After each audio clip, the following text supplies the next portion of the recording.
Hello, good morning students.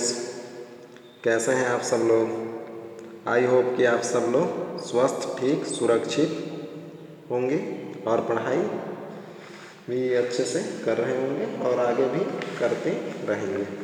तो चलिए आज का क्लास स्टार्ट करते हैं। तो पिछले क्लास में हम लोगों ने प्रश्नावली 4, तो ये कौन सा अध्याय का था प्रश्नावली 4?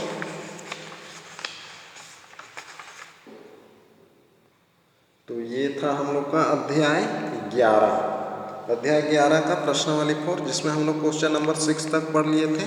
तो आइए देखते हैं आज आगे। तो आगे है क्वेश्चन नंबर 7। तो क्वेश्चन नंबर 7 है, चित्र में कौन से दो त्रिभुज ए बी सी के समरूप हैं?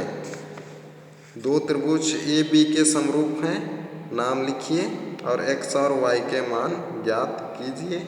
तो ये आप लोग बना सकते हैं, नाम लिखना है कि कौन कौन से समरूप हैं और x और y का मान ज्ञात करेंगे। जब समरूप हैं तो क्या होता है, समरूप त्रिभुज के संगत भुजाओं का अनुपात क्या होता है? बराबर होता है। तो वह नियम लगा के x और y का मान आप लोग ज्ञात कर सकते हैं। तो ये आप लोग बनाएंगे। और आगे उसी तरीके से है 8 नंबर, ए बी सी और बी डी ई दो समबाहु त्रिभुज है। ये इस प्रकार है कि डी भुजा बी सी का मध्य बिंदु है। त्रिभुज ए बी सी और बी डी ई का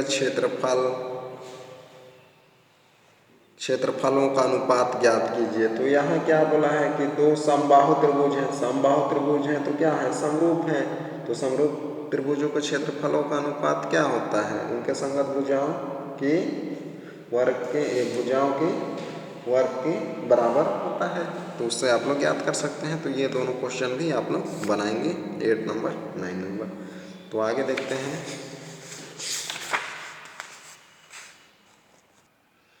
तो आगे है पाइथागोरस प्रमेय। तो आइए देखते हैं पाइथागोरस प्रमेय क्या है। तो पाइथागोरस प्रमेय है प्रमेय नंबर 8 में। तो यह अच्छे से देख लेंगे आप लोग, अच्छे से प्रैक्टिस भी करेंगे। तो आइए देखते हैं क्या है। यदि किसी समकोण त्रिभुज के समकोण शीर्ष, क्या बोल रहा है, यदि किसी समकोण त्रिभुज के समकोण वाले शीर्ष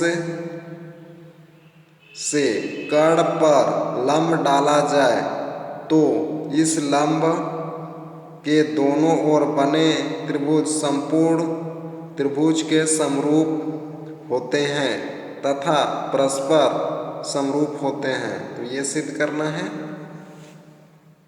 क्या बोल रहा है, किसी समकोण त्रिभुज के समकोण शीर्ष वाले से कर्ण पर डाला गया ये लंब डाला जाए तो इस लंब के दोनों ओर बने त्रिभुज संपूर्ण त्रिभुज के समरूप होते हैं तथा परस्पर भी समरूप होते हैं। तो ये कथन है, तो इसको सिद्ध करना है। तो आइए देखते हैं।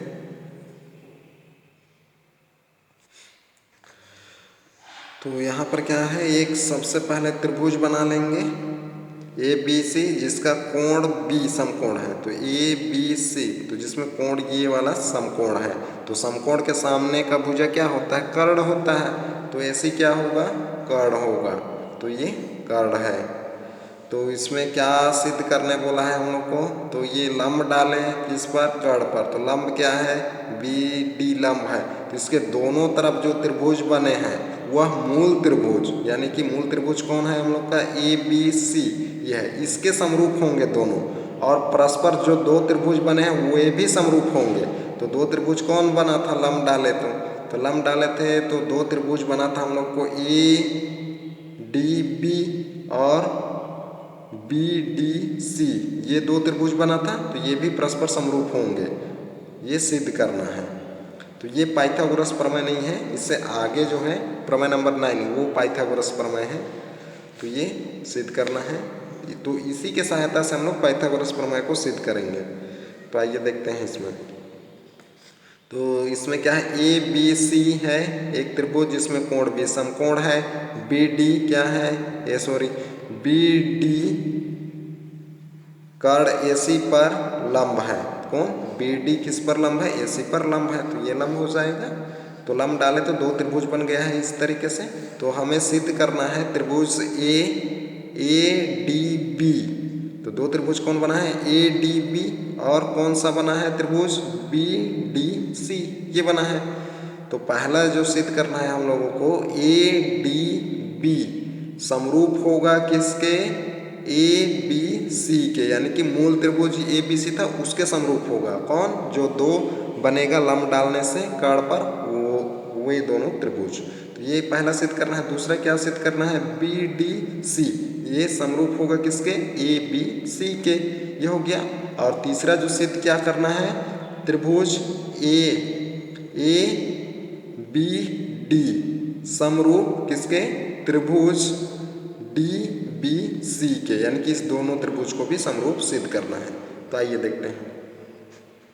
हम देख सकते हैं कि त्रिभुज ADB और ABC, कौन सा त्रिभुज, ADB ये वाला त्रिभुज, और त्रिभुज ABC यानी कि ये बड़ा वाला त्रिभुज में इसको ले रहे हैं। तो ADB इस त्रिभुज में भी A शामिल हो रहा है, यानी कि कोण A, और पूरा जो त्रिभुज ABC इसमें भी कौन शामिल हो रहा है, A, यानी कि A क्या हो गया, उभयनिष्ठ हो गया। तो यह क्या है, उभयनिष्ठ। तो कोण A इक्वल टू कोण A दोनों त्रिभुज में, किसमें, ADB में और ABC में भी कोण A उभयनिष्ठ है। तो क्या होगा, बराबर होगा।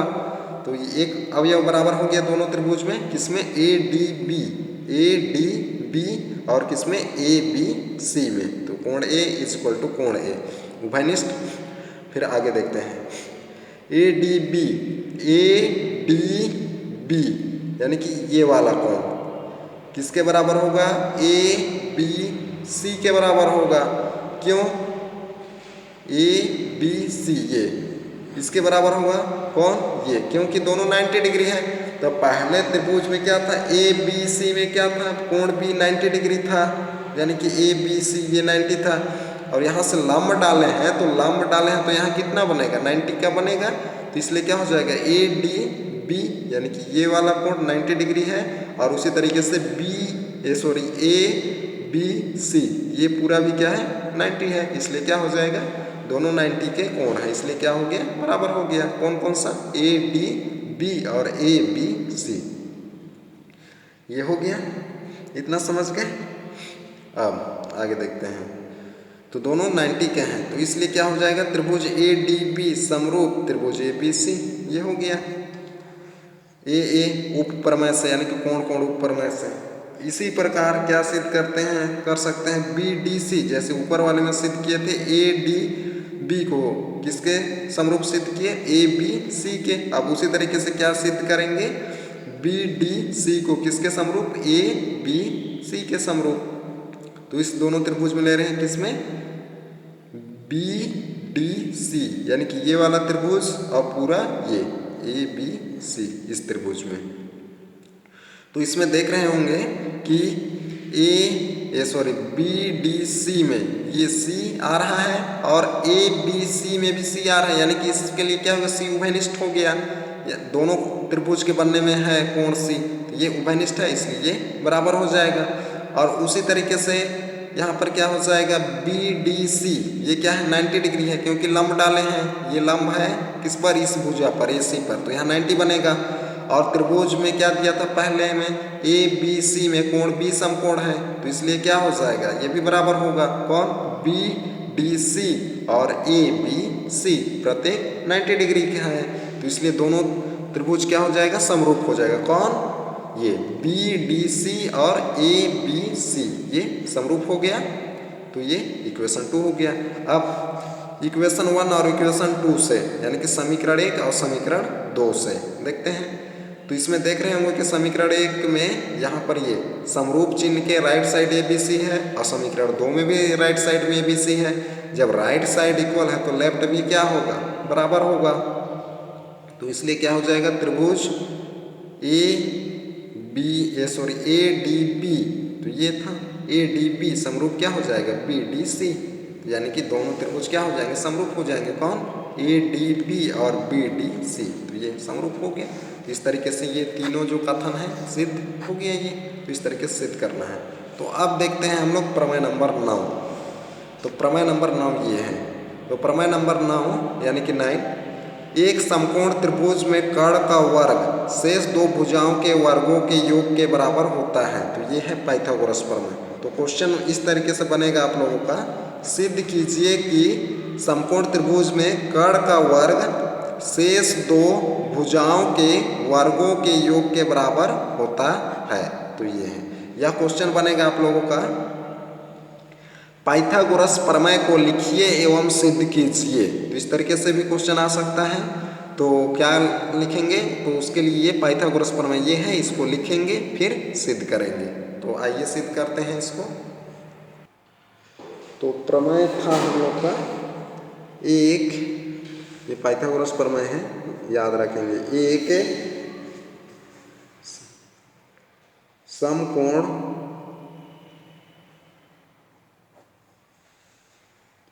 तो एक समकोण त्रिभुज में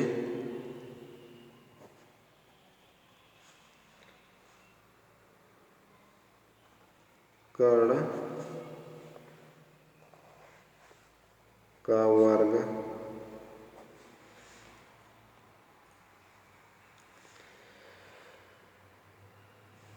शेष दो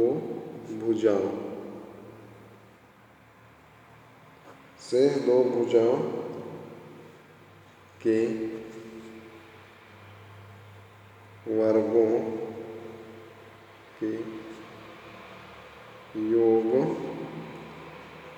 के बराबर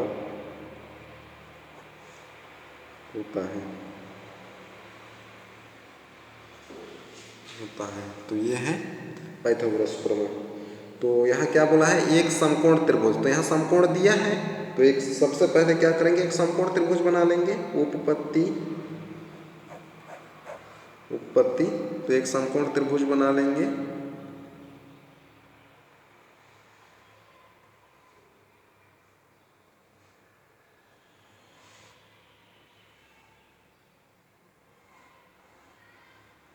आप लोग अच्छे से स्केल की सहायता से और पेंसिल से बनाएंगे। तो ए बी सी, तो यहाँ पर एक समकोण त्रिभुज है जहाँ कोण बी जो है ये वाला जो है समकोण है। तो इस तरीके से बना लेंगे। तो यहाँ लिखेंगे, दिया है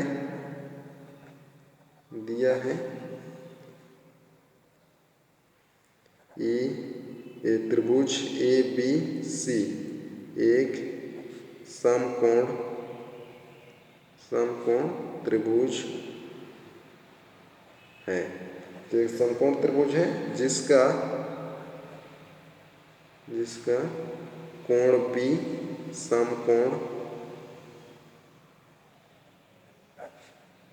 समकोण है। तो ये हो गया समकोण है, हमें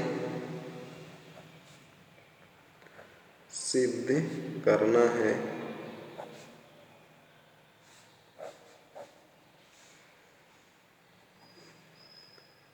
तो इसमें ये समकोण त्रिभुज है, तो इसमें क्या बोला है, कर्ण कौन होगा, ए सी होगा। तो इसका वर्ग क्या है, अन्य दो भुजाओं, तो अन्य दो भुजा कौन है, ए बी और बी सी है, तो इनके वर्ग के योग के बराबर है।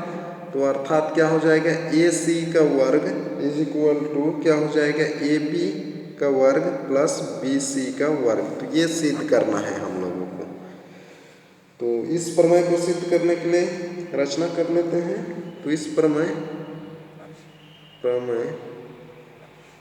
को सिद्ध करने के लिए रचना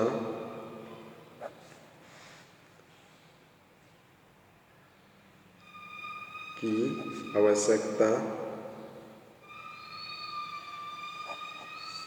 आवश्यकता है, इसलिए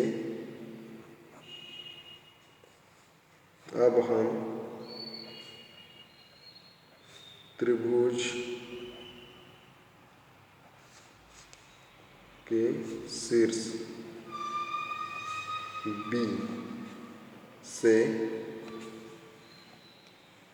AC भुजा पर BD लंब खींचिए। तो इसके लिए क्या कर देना है हम लोग, इससे पहले एक जो प्रमेय किए उसी की सहायता से इसको सिद्ध करना। तो यहाँ से क्या कर देंगे, लंब खींच देंगे किस पर, सामने वाले भुजा पर। तो यहाँ से लंब,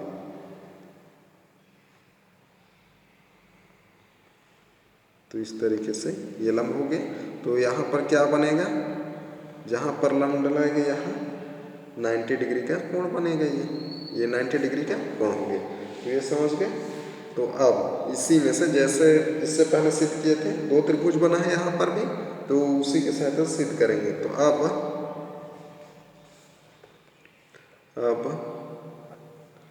इसमें त्रिभुज ADB,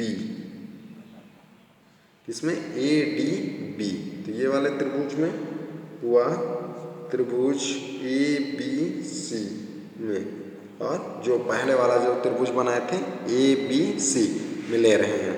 तो किसमें, ADB और त्रिभुज ABC, इस त्रिभुज में लेना है। तो इसको क्या करना है, हम लोग को समरूप सिद्ध करना है। तो इससे पहले हम लोग सिद्ध कर चुके हैं ऐसा समरूप, तो उसी के साथ सिद्ध करना है। तो यहाँ क्या हो जाएगा, ये कोण तो क्या है, उभयनिष्ठ है किसमें, ADB में, और ABC दोनों त्रिभुज बनने में ये शामिल हो रहा है, तो इसलिए ये उभयनिष्ठ हो जाएगा। तो कोण A इक्वल टू कोण A हो जाएगा।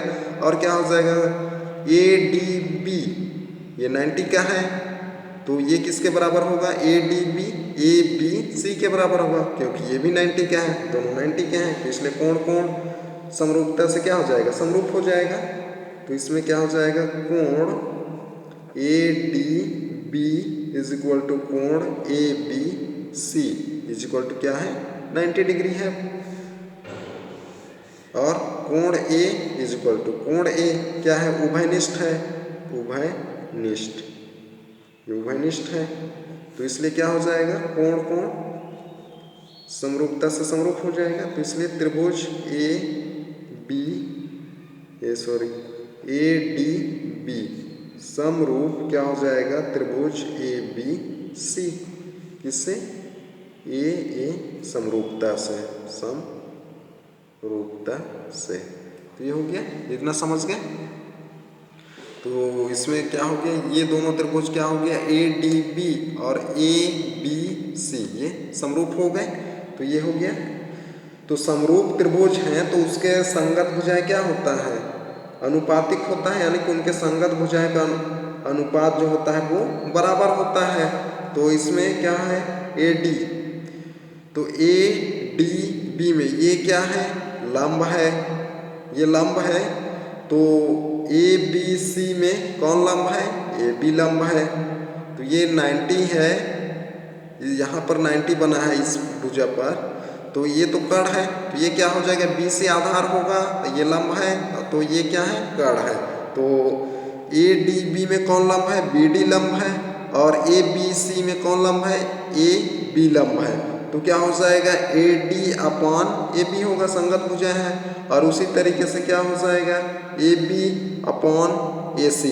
अब दूसरे बार में ADB में AB क्या है, कर्ण है, और जो मूल जो त्रिभुज था पहले ABC में, तो उसमें कौन कर्ण है, AC ही कर्ण है। तो इनका अनुपात क्या होगा, बराबर होगा। अर्थात क्या क्या बराबर होगा, AD upon AB is equal क्या हो जाएगा, AB अपॉन AC हो जाएगा। तो ये समझ गए क्यों, क्योंकि ये समरूप त्रिभुज की संगत भुजाओं का अनुपात बराबर होता है। तो यहाँ पर लिख देते हैं उसको। तो इसलिए क्या हो जाएगा, AD upon AB is equal to AB upon AC। ये समानुपातिक भुजा है, समानुपातिक भुजाएं। तो इतना समझ के अब यहाँ से इसको त्रिक गुणा कर देते हैं। तो त्रियक गुणा कर देंगे तो क्या हो जाएगा, AD is equal to AC, AD is into यानी कि multiply AC is equal to क्या हो जाएगा, AB है तो क्या हो जाएगा AB स्क्वायर हो जाएगा। तो ये समझ गए, ये इक्वेशन 1 हो गया। तो आगे देखते हैं अब आगे जो फिर से दूसरा जो त्रिभुज बना है इसमें ये कौन सा, BDC को भी समरूप करेंगे किसके, ABC के समरूप करेंगे। तो इससे पहले समरूप कर लिए हैं, वैसे ही जैसे इसको समरूप किए थे ABC के, वैसे ही BDC को भी समरूप करेंगे किसके, ABC के। तो आइए देखते हैं आगे। अब आगे लेंगे इसी प्रकार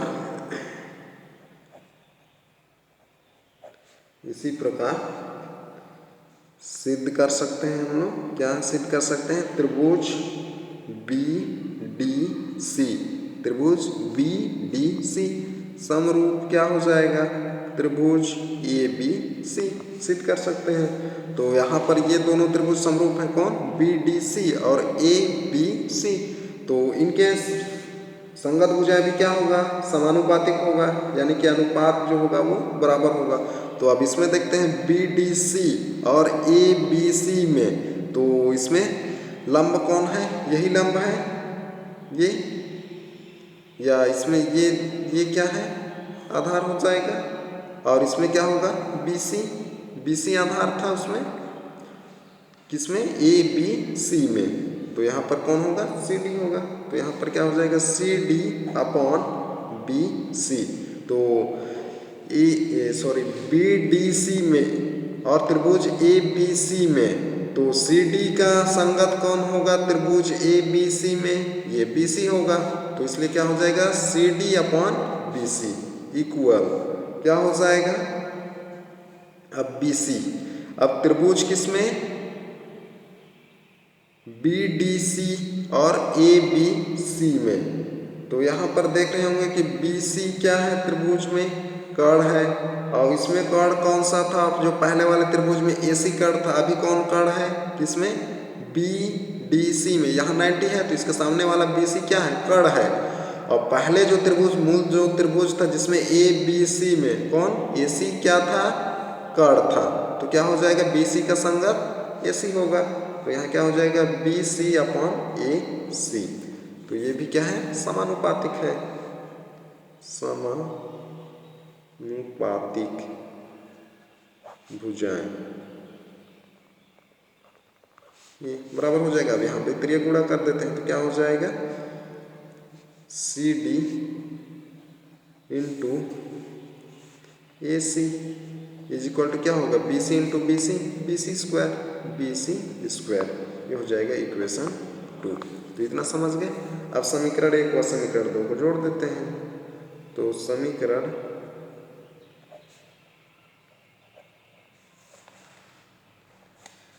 1 व 2 को जोड़ने पर जोड़ देते हैं, लेफ्ट का लेफ्ट से, राइट का राइट से। तो समीकरण 1 का लेफ्ट क्या था, AD इंटू AC प्लस समीकरण 2 का CD plus A into AC is equal to AB square plus BC square, ये हो जाएगा। अब देखते हैं आगे। अब यहाँ पर दोनों में AC है इसमें, तो AC कॉमन ले लेते हैं। तो AC कॉमन, तो क्या बचा, AD प्लस CD बचा इज इक्वल टू राइट में AB square plus BC square, ये हो गया। तो अब देखते हैं AD प्लस CD। तो यहाँ देखते हैं AD ये है प्लस CD, यानी कि AD और CD को जोड़ेंगे तो क्या मिलेगा, AC मिलेगा। अर्थात क्या रख सकते हैं, AD प्लस CD के जगह AC रख सकते हैं। तो यहाँ पर AC रख देते हैं।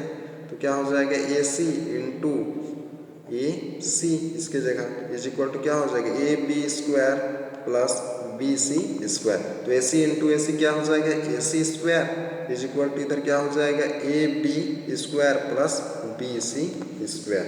तो ये हो जाएगा। तो यहाँ देख पा रहे होंगे कि चित्र में त्रिभुज ए बी सी में ए सी क्या था, कर्ण था, और शेष दो भुजाएं ये हैं, तो ए सी का वर्ग क्या है, शेष दो भुजाएं कौन, ए बी और बी सी के वर्ग के बराबर यहाँ मिल रहा है हम लोग को ये, तो यही सिद्ध करना था हम लोग को, तो ये सिद्ध हुआ। तो इस तरीके से बनाना है तो बन जाएगा।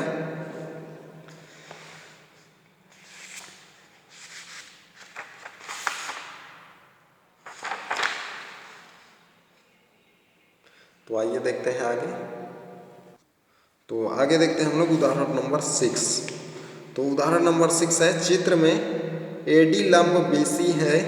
एडी लंब क्या है, ये चित्र है, त्रिभुज ए बी सी है, जिसमें क्या बोला है, ए डी लंब किस पर है, बी सी पर। तो सिद्ध कीजिए कि A B square plus C D square is equal to B D square plus A C square. तो ये क्वेश्चन देखेंगे अच्छे से। तो क्या बोल रहा है, ये चित्र है त्रिभुज ए बी सी में, जिसमें ए डी लंब है किस पर, बी सी पर। तो सिद्ध क्या करना है, A B square plus C D square. तो यहाँ देखते हैं A B square plus C D square, ये है A B square plus C D square equal क्या सिद्ध करना है, बी डी स्क्वायर, ये इसका square into A C square, ये सिद्ध करना है। तो आइए देखते हैं। इसमें त्रिभुज ए डी सी में, किसमें, पहले किसमें ले रहे हैं, त्रिभुज ए डी सी में, ए डी सी इस वाले त्रिभुज में, इस त्रिभुज में। तो यहाँ क्या हो जाएगा, पाइथागोरस प्रमेय लगा देंगे। तो ए सी क्या है, कर्ण है, अब ये क्या है, लंब, ये आधार हो जाएगा। तो ए सी स्क्वायर इक्वल टू क्या होगा, शेष दो भुजाएं कौन, ए डी और ये, इसके वर्ग के बराबर होगा, यानी कि A D square plus C D square, ये पाइथागोरस प्रमेय से इक्वेशन 1 हो गया। अब उसी तरीके से इसमें लगा देंगे, इस वाले त्रिभुज में, किसमें, ये ए डी बी में। तो इसमें ए बी क्या है, कर्ण है, ये लंब, ये आधार। तो यहाँ क्या हो जाएगा, A B square is equal to क्या हो जाएगा, A D square plus B D square, ये इक्वेशन 2 हो गया। तो इतना समझ गए। आगे है, तो आगे क्या कर दे रहे हैं, समीकरण 2 में समीकरण 1 को घटा दे रहे हैं। तो समीकरण 2 में समीकरण 1 को माइनस कर दे रहे हैं। तो लेफ्ट का लेफ्ट से, राइट का राइट से। तो क्या हो जाएगा, A B square minus A C square is equal to क्या बच जाएगा, B D square minus C D square. तो समीकरण 1 और समीकरण 2 को घटाना है, लेफ्ट का लेफ्ट से, राइट का राइट से। तो इतना आएगा। अब यहाँ पर क्या सिद्ध करना था, A B square plus C D. तो सी डी को इधर ले लाए, तो क्या था, माइनस था, तो ये प्लस हो जाएगा C D is equal to क्या है, बी डी स्क्वायर, और इसको उधर ले जाएगा तो ए सी स्क्वायर। तो ये सिद्ध हो गया। तो इस तरीके से बनाना था, तो बन जाएगा। तो आइए देख लेते हैं आज का होमवर्क आप लोगों का। तो होमवर्क रहेगा आप लोगों का, पाइथागोरस प्रमेय को लिखिए और सिद्ध कीजिए। तो ये होमवर्क है, तो बनाएंगे होमवर्क। तो आज का क्लास यही तक, अगले क्लास में फिर मिलते हैं। Okay bye.